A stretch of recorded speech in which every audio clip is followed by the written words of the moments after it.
반갑습니다. 시간이 많이 지체가 된 관계로 제 발표를 최대한 줄여서 하겠습니다. 대부분 내용은 다 자료집에 있기 때문에 자료집에 배치하고 오늘 여러분에게 꼭 제가 드리고 싶은 말씀 위주로 진행을 하겠습니다. 아울러서 지금 이제 제가 교원 양성 정책에 관한 교사 양성 정책 얘기를 좀 하고 나면 미래 교사의 역할이 어떻게 될 건가를 지금 조현구 대표께서 와 있는데 오늘 저희들의 점심을 책임져 주십니다. 그래서 조현구 대표님께서 제 강의에 이어서 짧게 클래싱이라는 회사가 지금 뭘 하는지 그리고 거기에서 현재 어떤 역할을 해서 앞으로 교사들을 어떻게 도울 것인지 말씀을 들어보면 앞으로 교사 교육이 어디로 가야 될 건가 하는 아이디어를 얻을 수 있을 것입니다. 지금 이제 제 자료집 위주로 하면서 진행을 하겠습니다. 여러분들 오늘 저희가 여기에 있게 된 것은 1968년 이제 창립을 했는데 지금으로부터 50년 전을 돌이켜보면 당시에 이분들은 50년 후에 교사 교육이 어떤 모습으로 가고 있고 대한민국은 어디까지 가 있고 또 교사들은 그 시대상에서 어떤 모습을 하고 있을까에 대해서 아마 그분들이 거의 상상하지 못한 수준에 저희들이 와 있지 않나 이렇게 생각합니다. 제가 쓴 글에도 그러하고 다른 분들이 이제 지금 저희들이 1년간 준비를 해서 써온 글들인데요. 내년에 책으로 다시 출판이 됩니다. 근데 거기 보시면 주로 부족한 점, 문제점, 비판적인 점에 초점이 주어져 있긴 하지만 그것은 저희가 다 그동안 잘못해왔다는 의미가 아니라 잘하고 있는데 앞으로 무엇을 더 보완한다면 미래가 더 밝을 것인가 이렇게 이해하시는 게 좋습니다. 그 이유는 저희가 뭐라고 비판을 하더라도 세상에서 이렇게 뛰어난 자원, 인재들이 교사가 되겠다고 하는 나라는 대한민국밖에 없습니다. 그건 많은 비판에도 불구하고 어쨌든 저희들이 훌륭한 교사 자원을 교대나 사대에 유인하는 데 성공했고 또 그 안에서 많은 비판을 받았지만 그래도 어느 정도는 교육을 성공적으로 시켰고 그 결과로 그분들이 소명의식을 가지고 헌신한 결과 여기까지 왔다. 이건 저희들이 인정해야 하고 또 그것은 감사하는 마음을 가져야 할 것입니다. 그래서 100주년 때 이 영상을 보실 여러분들도 그 상황은 아무리 많은 문제점이 보이더라도 그동안 이후에 50년 동안 많은 분들이 정말 애쓴 결과로 거기까지 도달한 것이라는 이런 관점에서 봐주신다면 이해가 더 잘 될 겁니다. 아무튼 지금 현재 그렇다면 우리의 상황은 어떠하고 어디로 가야 될 것인가에 대해서 저에게 주어진 짧은 시간 동안 말씀을 드리겠습니다.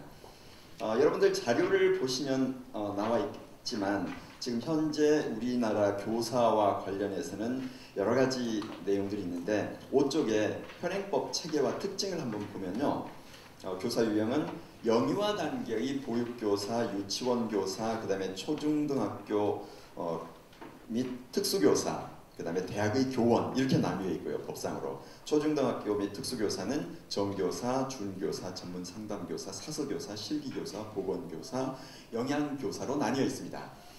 오늘 저희들이 여기에서 교사 양성에 대해서 다루는데 그 중에서 지금 여기에 나와 있는 전문 상담, 사서, 실기, 보건, 영양 이 부분은 다루고 있지 않습니다. 그래서 아마 추후에 저희 교원교육학회에서 이 부분도 관심을 가져야 하리라 이렇게 생각을 하게 됩니다. 그 다음에 저희가 이걸 지금 교원교육학회인데 교사교육이라고만 따로 이렇게 했던 이유는 법적으로 현행법상에 보면 교원은 학교장 감, 유치원장 감까지를 합쳐서 플러스 교사까지가 교원으로 되어 있습니다. 근데 오늘은 이런 행정가는 대상으로 하지 않고 교사만에 대해서 초점을 두어서 논하기 때문에 일부러 교사라는 용어를 썼습니다. 근데 현행법이 재밌게 되어 있는 게 대학 교수들은 교원이라고 부릅니다. 교사라고 하지 않고. 그래서 좀 문제가 있어 보여서 아마 이 용어는 법적으로 조치를 해야 되지 않을까 이런 생각이 들어서 여기다 해놨고요. 근데 이제 모든 교사는 다 자격증을 받게 돼 있고요. 또 자격증을 받으려면 해당 양성기관을 거쳐야 되는데 그 중에서 교수에 대해서는 자격증이 없습니다. 따라서 양성기관도 존재하지 않고 자격 요건도 존재하지 않습니다. 물론 이건 대한민국만이 아니라 교수 자격 제도를 가지고 있는 프랑스의 경우에도 보면은 이제 거기는 자격 제도가 있긴 하지만 거기에서 뭐 학생 상담법, 교수법, 평가법 이런 걸 가지고서 자격증을 주지는 않습니다. 해당 전문 분야에 대해서 얼마나 많은 논문을 썼고 강의 실적이 있고 뭐 뛰어난가 이렇게 보게 되는데 근데 대학 교수님들을 그렇게 양성 과정이 없다 보니까 연구자로서 자질은 되어 있는데 교수자로서, 즉 평가도 제대로 하기가 어렵고요. 왜냐하면 한 번도 배워본 적이 없어요. 그래서 지금 어디를 가든 서울대에서는 누가 A+를 받는가 이걸 너무 많은 사람들이 인용을 하는데 들을 때마다 가슴이 아파요. 아마 서울대 교수들 정말 창피하게 느끼게 할 정도로 누가 A+를 받는가 조사했더니 교수 말을 토씨도 틀리지 않고 받아 적었다가 시험에 옮긴 사람이 A+다. 그러면 그 말은 뭐예요? 교수들이 평가 능력이 없다. 이 말을 지금 하는 거거든요. 아무튼 이런 상황인데 그 기준을 그대로 적용해서 교대나 사대 교수도 뽑습니다. 그러고 보니까 이제 문제가 뭐가 되냐면요. 사람들은 교대나 사대 교수 그러면 뭐예요?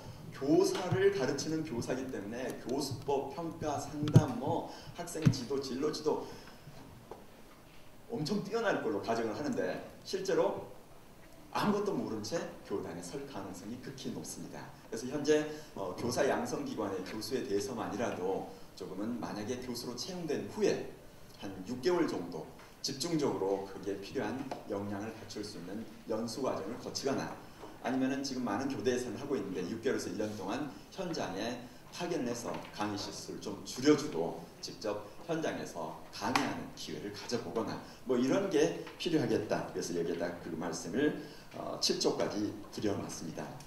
그 다음에 8조부터 드리고 있는 것은 이제 제가 여기서 새로 이번에 이 논문을 쓰다가 만든 표현입니다. 그동안에는 의대형, 법대형 이렇게 비유적인 표현을 썼었는데 그거보다는 이제 하면서 그러면 전문가라고 하는 전문직종의 사람을 양성하는 시스템을 봤더니 우리가 폐쇄형과 개방형이라고 하는데 원래 전문직종 양성은 개방형이 존재하지 않습니다. 근데 저희가 굳이 개방형이라고 했던 이유는 그동안에 사대가 상당히 사대에서만 중등교사를 길러내는 게 아니라 사대 이외에서 더 많은 중등교사를 길러내다 보니까 이건 중등교원은 개방형이다 이런 표현을 썼었는데 제가 여기에서 지금 전문직 종사자를 양성하고 그 다음에 선발하는 것을 이 시스템화해서 세 개로 나눠보니까 하나가 양성 후 임용, 또 하나가 양성 후 선발, 그리고 마지막으로 선발 후 양성 이렇게 나눌 수가 있었습니다. 그러니까 양성 후 임용이라는 것은 양성한 사람들이 특별한 하자가 없으면 바로 임용하는 거고요. 양성 후 선발이라고 하는 것은 지금 우리 초등교사, 중등교사처럼 양성한 후에 시험을 봐서 선발하는 건데 이 경우에 지금 법학전문대학원이 생겼기 때문에 변호사들도 양성 후 선발의 개념에 들어갑니다. 근데 양성 후 임용하고 달리 시험에 떨어지면 될 수가 없습니다. 그렇지만 전문직종의 특성상 양성 후 선발이 성공하려면 특별한 하자가 없으면 전부 해당 직종에 종사할 수 있을 정도의 합격률을 보장해 주어야 양성이 목적을 달성할 수가 있고 또 양성을 제대로 해낼 수가 있습니다. 그게 안 돼 있는 상황 속에서는 양성을 하려고 할 때 예를 들어서 10대 1의 경쟁을 뚫어야 해당 직종에 종사할 수 있다. 양성을 거치고 그렇다면 40명 중에서 4명만 교사가 된다면 나머지 36명은 교사 양성 과정을 혹독하게 거치게 하는 것은 비효율적이고 비윤리적입니다. 그러니까 전문 직종은 왜 그렇게 양성과 임용을 연계를 강하게 시킬 수밖에 없냐면 그 직종을 위해서 엄청나게 오랜 기간 동안 엄청나게 많은 노력을 통해서 실무까지 갖췄는데 졸업 후에 못 가게 한다. 지금 저희 광주교대 출신 이제 석사과정 중에 여기 대위님이 계십니다. 근데 예를 들면 육사를 졸업했는데 나중에 시험을 봐가지고 선발을 해서 30%만 사관생도로 그러니까 장교로 임명을 한다. 그러면 이분들은 그 배운 걸 어디다 써먹게 되죠? 우리 대위님. 거기서 주로 배우는 게 살상훈련 이런 거 하는데 그죠? 사회 나오면 살상훈련 받은 걸 써볼 데가 없습니다. 여러 가지 이제 제가 좀 과격한 예를 들긴 했지만 무슨 말씀이냐면 교사 양성 또한 비슷하다. 그래서 양성 후 선발이 성공하려면 거기에서 이 양성과 선발에 있어서 거의 여기에 있는 양성 후 임용에 해당하는 정도로 보장해줘야 양성이 성공할 수 있다. 만약에 그게 안 되려면 여기에 말씀드린 것처럼 선발 후 양성이 오히려 타당하다 이렇게 합니다. 선발 후 양성은 일단 과거에 그 사시에 합격한 사람들을 3년간 드디어 그 사람들에게 이제 법관으로서 연수를 시킨 거죠. 그러니까 그 전에는 전혀 법관으로서 연수를 받은 적이 없어요. 시험을 볼 때도 이 사람이 법관으로서의 판결문을 잘 쓰는지 변론을 잘하는지는 보지 않습니다. 그냥 기초 지식만 보는 거죠. 그리고 나서 뽑거든요. 따라서 지금 저희들이 이 세 가지 유형을 생각한다면 교사 양성은 어디로 가는 게 좋을까 했을 때 제가 가능하다면 양성 후 임용이 좋다고 했던 이유가 지금 임용시험에 관한 많은 비판이 교사의 자질을 제대로 측정하거나 평가할 수 없다라고 비판합니다. 그런데 제가 고민을 해보았더니 하루 이틀의 양성 임용시험을 가지고서는 교사의 자질과 소명의식과 역량과 각종 기술을 측정해낼 수가 없어요. 그러니까 임용시험에서 그걸 해주기를 바라는 것은 불가능한 걸 저희가 기대하는 거죠.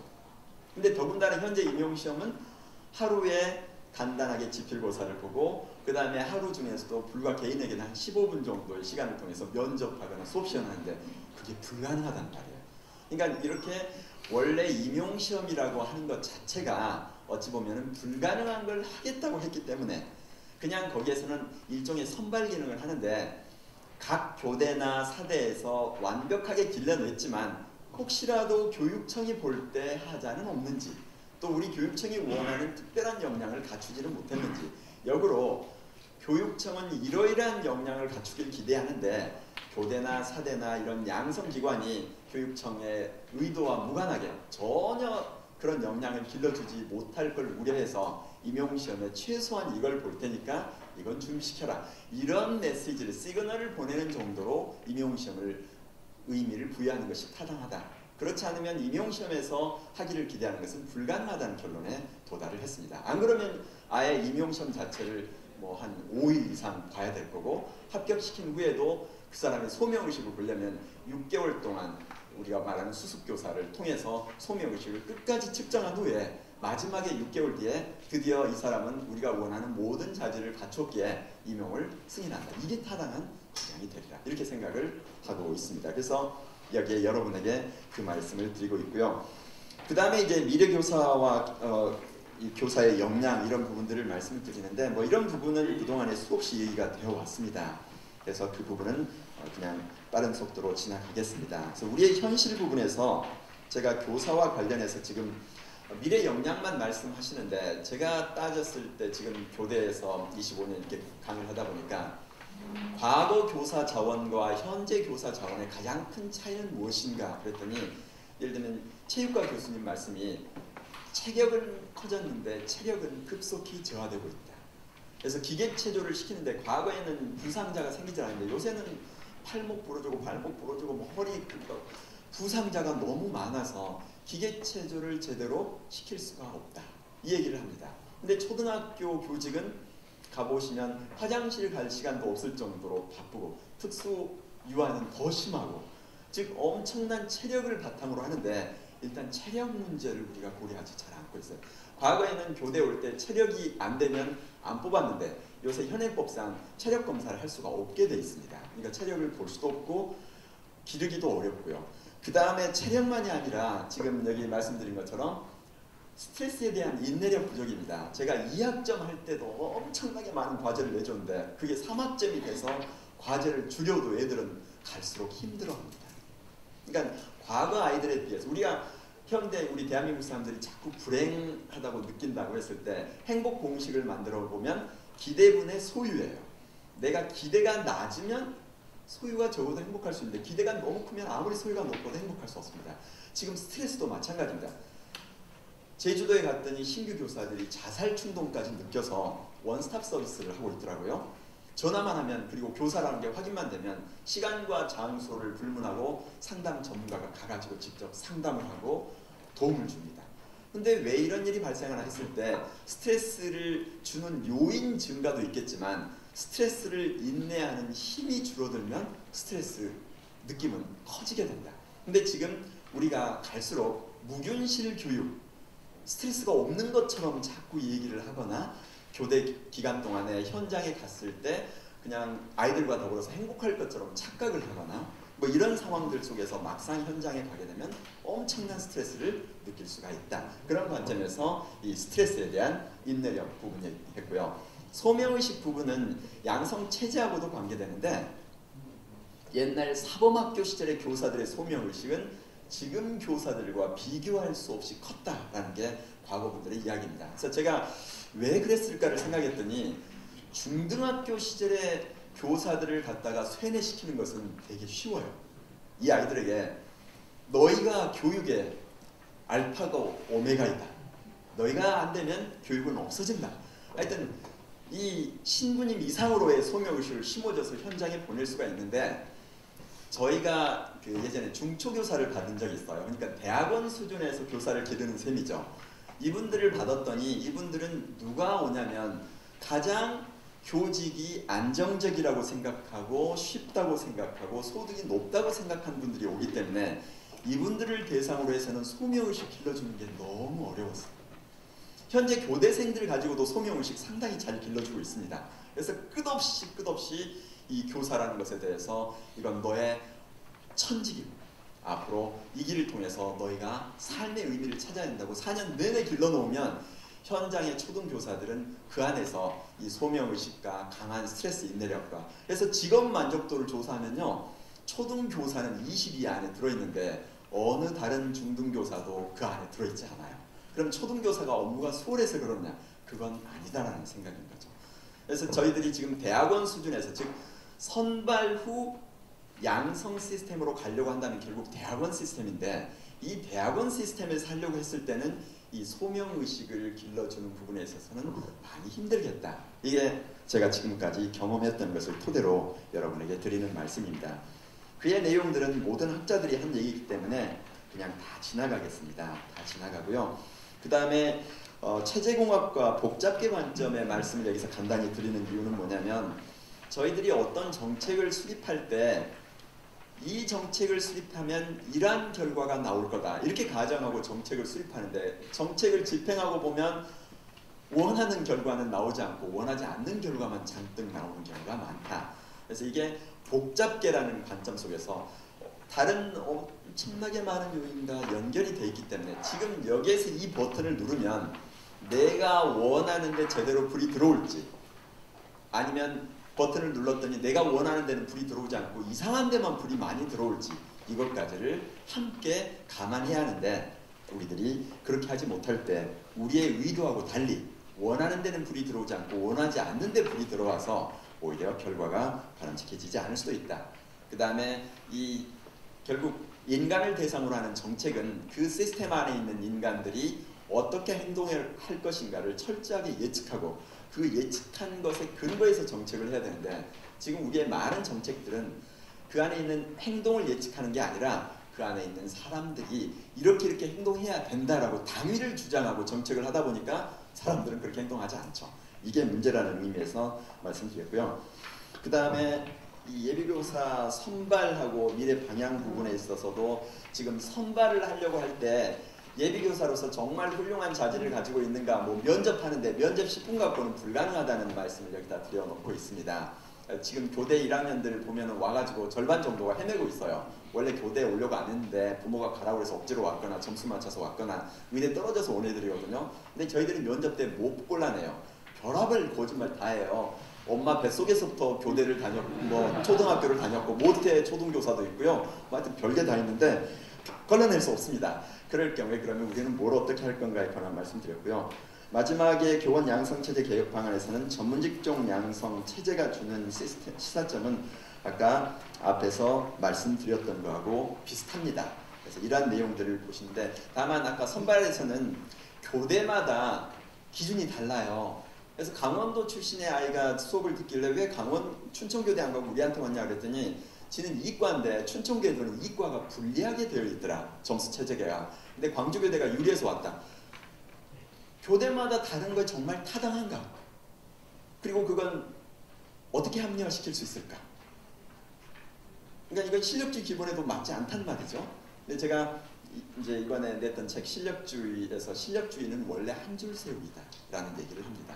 그래서 아무튼 그건 다른 얘기고요. 그래서 마지막으로 여러분에게 드리고 싶은 말씀은 교원 양성 이 뒷부분에서 많은 분들이 말씀하실 텐데 가장 빠져있는 부분 중에 하나가 우리는 교육은 교사의 질을 넘지 못한다고 하면서 교사 양성의 질은 교수의 질을 넘지 못한다는 얘기는 아무도 하지 않습니다.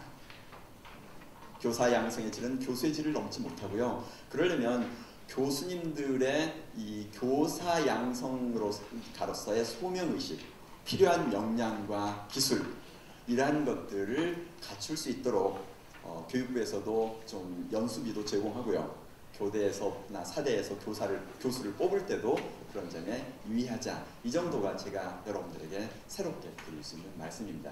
근데 그렇다면 이제 미래 교육이 어떤 모습인가를 조금만 맛을 본다면 교사 양성은 어디로 가야 할 건가에 대해서도 얘기하기 쉬울 텐데 그 부분을 우리 조현구 클래스팅 회장께서 말씀을 해주시겠습니다. 나오시죠. 먼저 소개를 드리면 조현구 회장님은 대구교대를 나와서 인천에서 교사를 하다가 서울교대에서 컴퓨터공학으로 교육 석사 논문을 썼는데 거기서 썼던 이 프로그램이 너무 좋아가지고 카이스트에 10명이 달라붙어서 창업을 했습니다. 그 결과 지금 수백억 대의 세계적인 SNS, 교육용 SNS를 운영하고 계시는 회장님이 되셨습니다. 박수로 맞이해 주십시오. 시간을 한 7분 정도. 네, 우선 이렇게 훌륭한 한국 교원교육학회에 저기 후원이라고 또 로고도 해주시고 이제 후원을 할 수 있게 돼서 너무 기쁘게 생각을 합니다. 저 같은 경우에는 방금 총장님께서 말씀하신 부모님이 교대를 가라고 해서 가게 된 그런 케이스인데 사실 저는 컴퓨터를 너무 좋아했습니다. 저는 공대를 가고 싶었는데 부모님께서 이제 공무원이 되어야 된다라는 그런 저한테 이제 말씀해 주셔서 저는 대구에서 태어났고 대구 교대를 가게 됐습니다.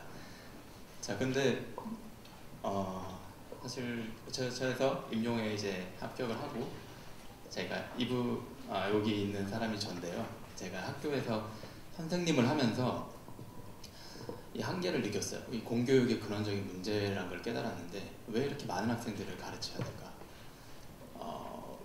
이 학생들을 가르치다 보니까 교육과정에 있는 대로 이렇게 가르치면 이 학생을 내가 잘 가르쳤는지 평가까지는 할 수 있는데 그 평가 이후에 어떻게 할 수 있는 방법이 없었어요. 그냥 이 학생은 잘하고 못하고 끝이고 못한 학생들에게는 그거를 위한 뭔가를 해줘야 되는데 그럴 시간이 전혀 나지 않았습니다. 그게 계속 누적이 되고 매 시간마다 그런 학생들이 계속 생겨나니까 결국에는 내가 정말 제대로 하고 있는가? 특히 담임할 때 말고 영어 전담도 했었는데 영어 전담을 하니까 영어 실력 격차가 너무 심한 거예요. 저는 또 세터민이라고 해서 북한에서 온 학생들도 있었고 어떤 기준으로 가르쳐야 될지도 모호했고 일단 아까 말씀드린 것처럼 거의 한 중간 정도는 수업을 따라가는데 아주 잘하는 학생과 못한 학생은 그냥 그걸 포기하는 걸 계속 봤습니다. 이런 문제들을 여러 가지 방법으로 해결하려고 노력을 하고 계시고 지금 계시는 분들도 근데 저는 아무래도 컴퓨터에 관심이 많았으니까 자연스럽게 테크놀로지로 이런 부분을 해결할 수 없을까에 대한 의문을 갖게 됐고 그로부터 이제 제가 임용에 이제 발령이 나고 한 6개월 정도 근무를 하다 보니 이런 좀 한계점들이 느껴져서 이제 그럼 이런 문제는 제도적으로 해결할 수 없는가? 100년 전의 교실의 모습을 봤더니 똑같아요. 이거 안 되는구나. 최근에 학령 인구가 준다고 해서 저는 사실 기쁘게 생각했습니다. 선생님 한 분이 맡아야 될 학생 수가 적어지겠구나. 근데 임용 숫자도 줄인다는 거예요. 그걸 보고 이게 도저히 제도적으로 해결이 안 되는구나 라는 걸 알게 됐고 그럼 이런 문제가 어떤 문제가 발생이 되냐면 우리가 지금 저도 IT 기업을 운영하고 있고 제 주변에 많은 IT 기업들이 지금 더 이상 학생들을 뽑을 때 정말 지식을 보지 않습니다. 역량을 봅니다. 이 학생이 어떤 학교를 나왔는지도 보지 않습니다.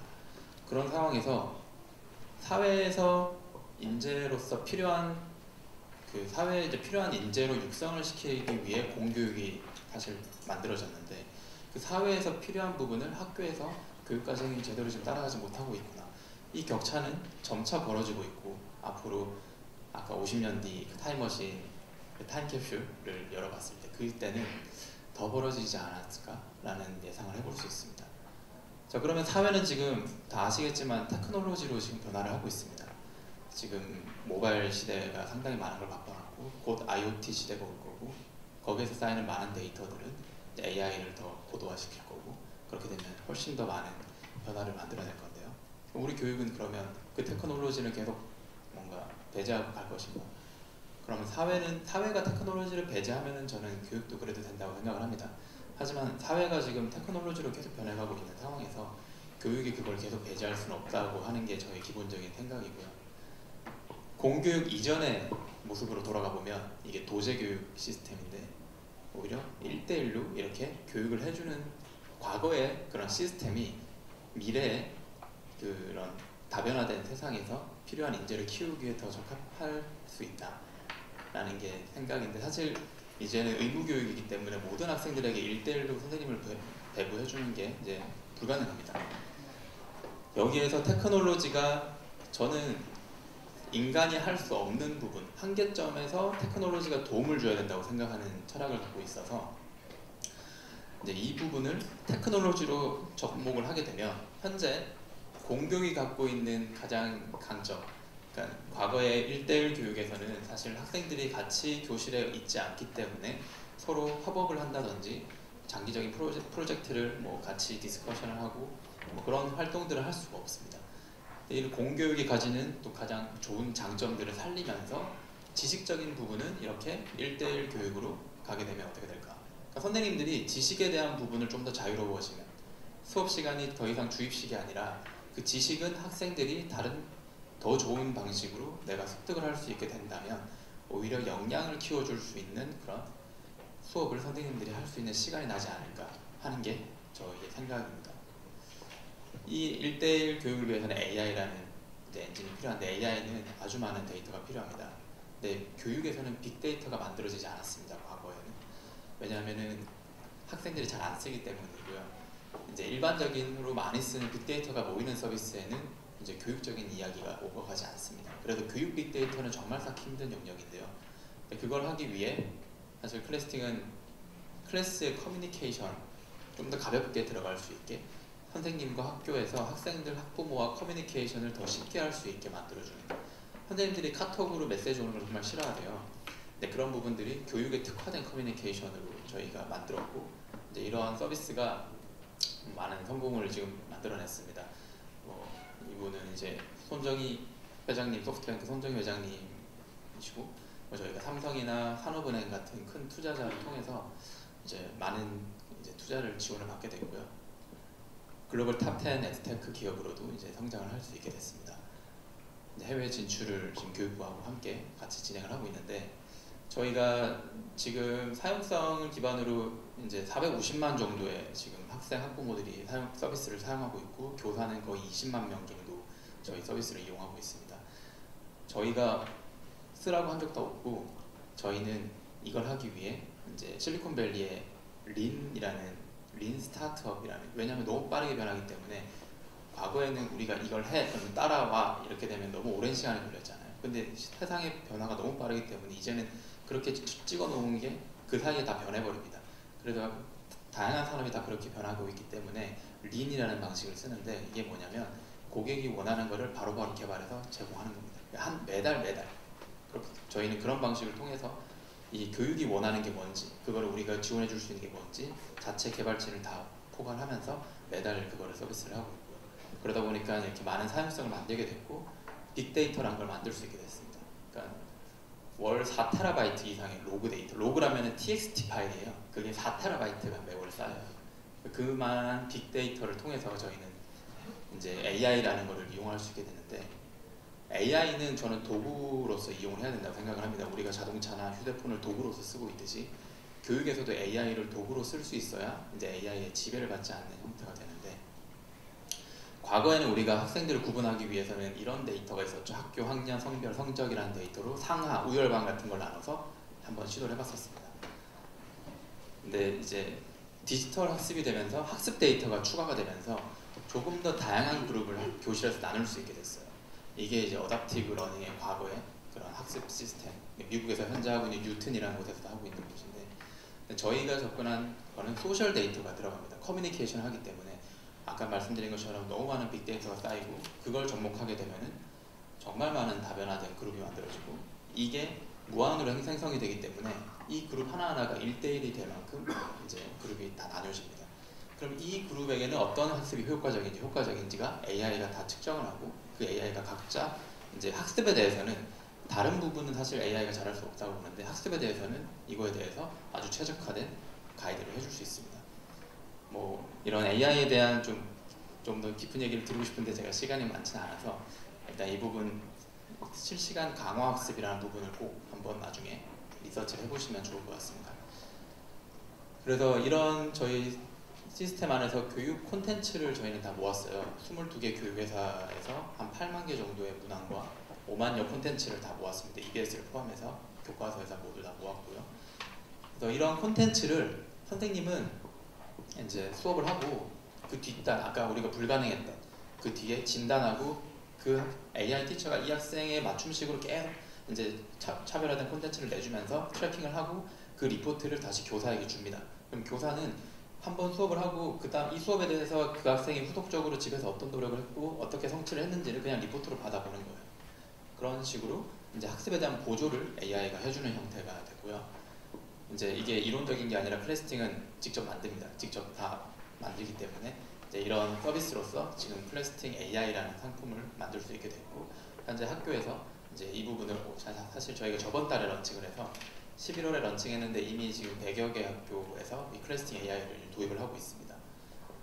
이 AI가 맞춤식으로 추천을 해줄 때마다 학생이 점수 변화 폭이 얼마나 늘어나는지를 저희가 이렇게 데이터를 뽑아봤는데 이 점점 하나하나가 모두 학생들의 데이터입니다. 이 데이터가 한 달 만에 쌓여요, 이만큼이. 근데 보시면은 트렌드가 이런 식으로 늘어나는 걸 볼 수 있는데 AI가 제대로 동작을 하고 있다는 겁니다. 그러니까 시간이 가면 갈수록 이 학생의 점수 변화 폭이 커질수록 이제 커지도록 추천을 잘 해준다는 거죠. 그래서 저는 오늘 온 이유가 이런 여러 가지 우리가 할 수 있는 테크놀로지와 교육을 접목하는 분야에서 교수님들이 하시는 연구 그리고 앞으로의 그런 교사의 방향성에서 테크놀로지가 어떤 역할을 할 수 있을지에 대해서 조금 한번 상기시켜 드리고 싶었고 더 많은 아이디어들과 함께 클래스팅을 만들어져서 이제 저희가 지금 목표하고 있는 전 세계를 이제 대표할 수 있는 우리나라의 이제 글로벌 엑스테크 기업이 되는 게 저희 회사의 목표고요. 여기는 보스턴에서 클래스팅을 쓰는 학교인데 아주 잘 쓰고 이런 니즈가 한국만 있는 게 아니라 지금 전 세계에 다 이런 니즈가 있습니다. 그래서 뭐 언제든지 여기는 제 개인 메일이니까 뭐 연락을 주시면 뭐 함께 하실 수 있는 부분이 있다면 뭐 최대한 또 같이 할 수 있는 저희 보고 개발해 주세요 이런 건 안 됩니다. 그런 거 말고 저희 걸 이용해서 뭔가 같이 할 수 있는 여부가 있다면 좋을 것 같습니다. 그 클래스팅 AI 관련해서는 여기 ai.clasting.com에 들어가 보시면 조금 더 자세한 내용이 있으니까 참고해 주시면 감사하겠습니다. 네, 여기까지 하겠습니다. 고맙습니다.